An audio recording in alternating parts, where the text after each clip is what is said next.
In this short tutorial, I want to share with you my recent project, which is an animatronic eye that we can control using the joystick. So we can move the eye by controlling the handle of each of these parts using the servo motors. And without any further ado, let's dive right into it.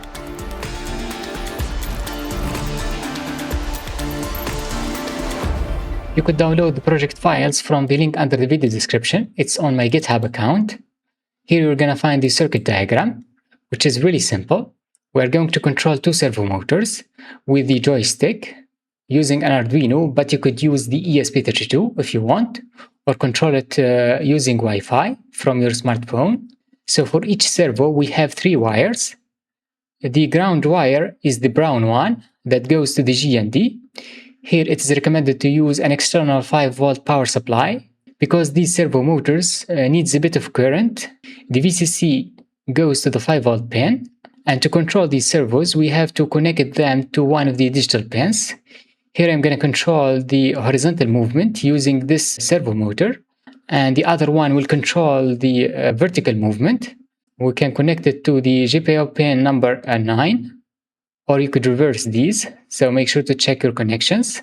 And because we are using an external power supply, you need to make sure to take another jumper wire and connect the ground of the power supply to the GND of the board. And next we have the joystick. We have the ground that goes to the GND.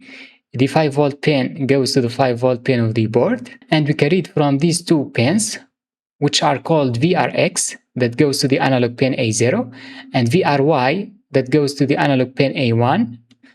So these outputs a voltage that changes when we move the joystick left and right.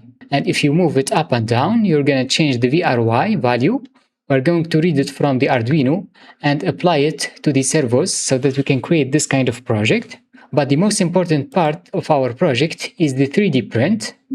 You can download it from this website. It is called Thingiverse. You're going to find the link under the video description as well. If you take a look at this image, you're going to understand all of the parts that you need and how to connect them. We have our 2 servo motors that controls the handles, which creates the horizontal and the vertical movements of the eye. This handle moves the ball left and right, and the other one for the vertical movement. First, I'm going to download all of the files. And once it's done, we have to extract it because we have a zip file. Here we have several parts that we need to put inside the Ultimate Cura, which converts the 3D model to a G-code that the printer can understand. The default settings is going to be okay, but I think you have to rotate few parts so that you don't need to add support for that. Let's go ahead and drag the base and put it right here. Next we have the slot. So for this 3D part, you see that we have this red area. That means we need a support. To avoid that, we can rotate this 3D model, or we can go to this option under rotate, select it face to align with the build plate. We're going to use this one, so the orientation does matter for 3D printing. Of course, you could drag all of these at once by selecting the first one and shift select the last one. But make sure to separate all of the parts using the move tool. For the control arm, we need 2 of these, so that we can control the 2 servo motors. So I'm going to duplicate it by right-clicking and multiply selected. We only need another one.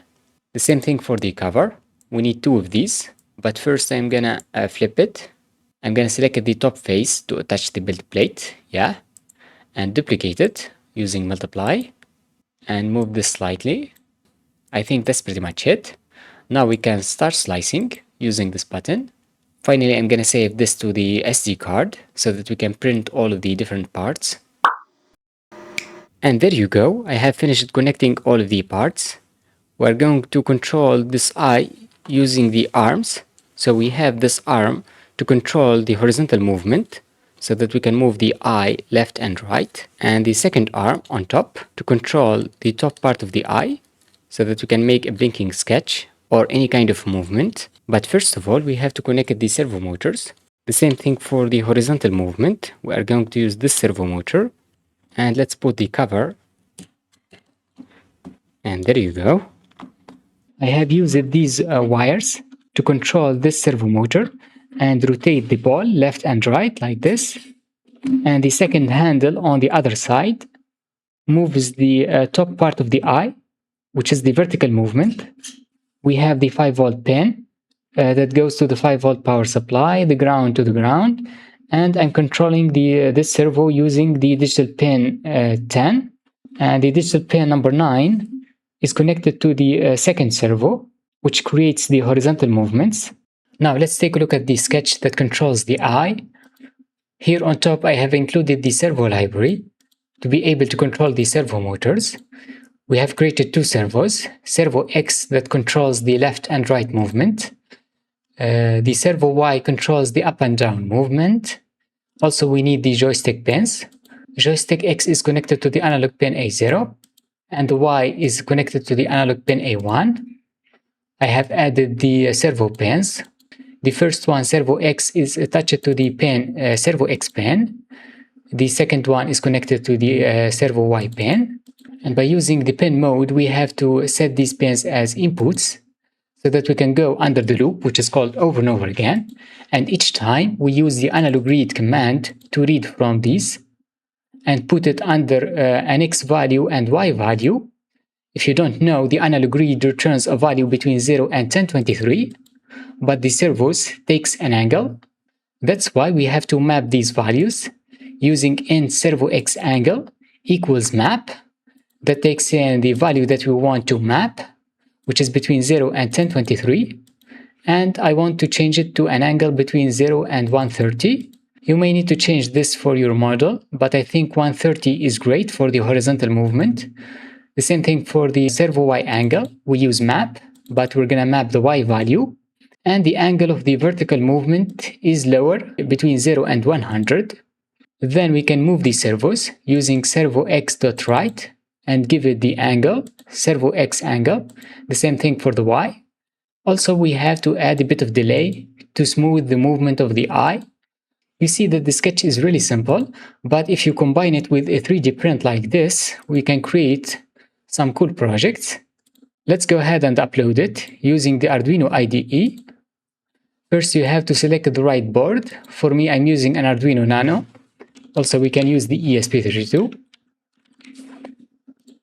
Then we can hit upload. And there you go, we have created a cool animatronic eye that we can control using the joystick. I think that's it for this episode. I hope you enjoyed it. In our next projects, we are going to use this model and control the eye using computer vision. For example, when I move my eye left and right, it's going to move automatically using Media Pipe library. That's why don't forget to subscribe to my channel. That helps me a lot, and I will see you in the next one.